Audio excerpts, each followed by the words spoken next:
Yan na guys, katapos ko lang nagluto ng almusal. So ito na yung naluto natin guys. May anchovies tayo, fried anchovies, slice of cucumber. Syempre mayroon tayong sausawan na vinegar. May sunny side up fried egg. Then ang ating maliit na kanin. Then mayroon tayong kape. Yan guys, kumpleto ang ating pinakasimpleng almusal. Breakfast natin. I'm ready to eat na guys. Let's eat.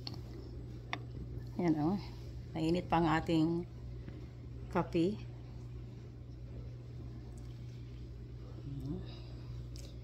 Nakalimutan ko yung sili guys. Kunin ko muna yung sili. Then kakain na tayo. Thank you for watching. Bye guys.